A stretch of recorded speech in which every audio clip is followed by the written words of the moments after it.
Good morning. So I've had a lazy throttle on this machine for a long time, and it was frustrating. I had wires tied here trying to hold the throttle forward. I made the adjustment I needed to on the linkage to get it kind of like where I wanted it, but the throttle cable is only like a foot long, and I don't want to go spending. Right now they cost a lot for a good throttle cable. So basically on this machine, for what I use it for, I only need like 2 speeds.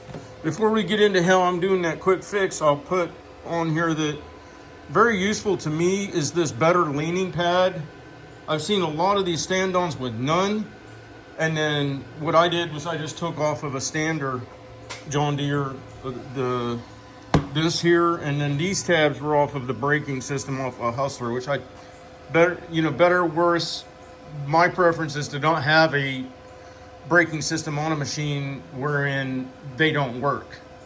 Now, I know how to adjust them and make them work, but in Florida here, I got flat areas. I've never really had a need for it, or it's so rare, it's not worth the weight sacrifice. And then on this machine too, the other modifications that I really find beneficial is the smooth tires over the lug tires, which early on a few videos, see, I have the new, and those are expensive, lug tires for this particular machine.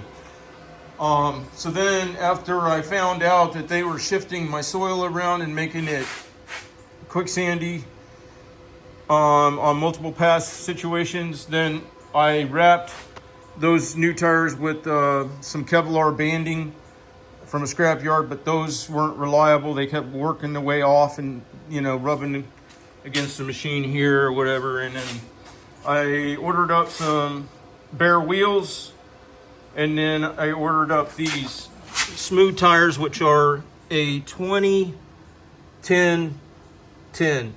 Now, the thing is, I believe just, using the offset that comes when you order Toro Dingo wheels and then running the 20-10-10s, that you're gonna rub.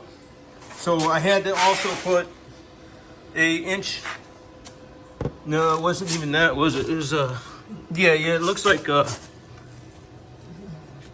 a 3/4 inch spacer there, so that the tires wouldn't rub the chassis.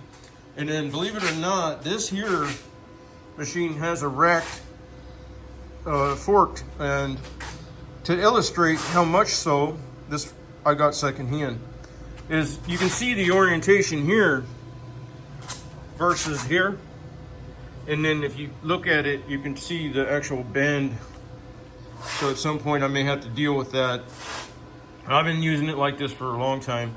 And then with that, I think that was probably one of the reasons I developed an oil leak on this top seal. The racked frame might be causing this, it's not really conflicting in there, so, but it might be putting pressure on the seals, so I'm gonna have to reseal that cylinder. Other than that, it's a good machine. Let me fire it up real quick so you can see what I'm looking at, because I just tacked in this detent to fix the lazy throttle, and it's just barely tacked too. So what I did is, you can see it. See, there's a nub sticking out there off of that vertical piece. It isn't getting in. Okay. So I made it so that when I want to be in idle, I can slide it past it by moving it to the right.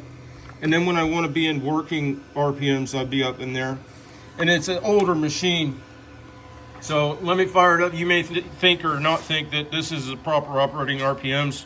I haven't tacked it to find out. Hang on. I can bring it down that much.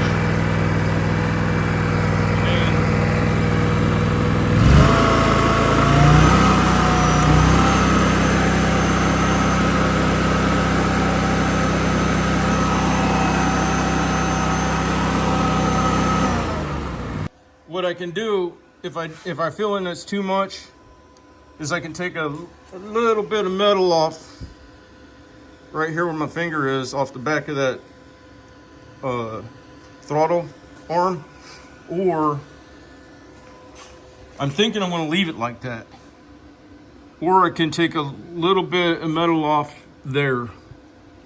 If I find out down the line that the tack on max RPM is supposed to be 35 for this hydraulic system, then I may take it back down a little bit. But most times when I want that extra speed, this is a 2-speed machine too.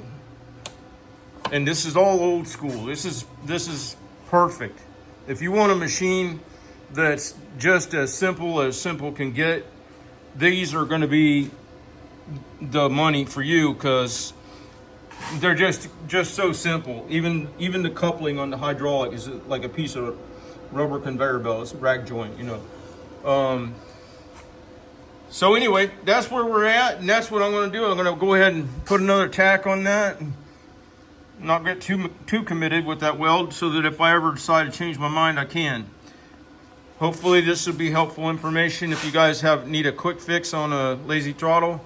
I know there's other ways you can take the actual throttle apart. Well, not take it apart. Let me talk properly.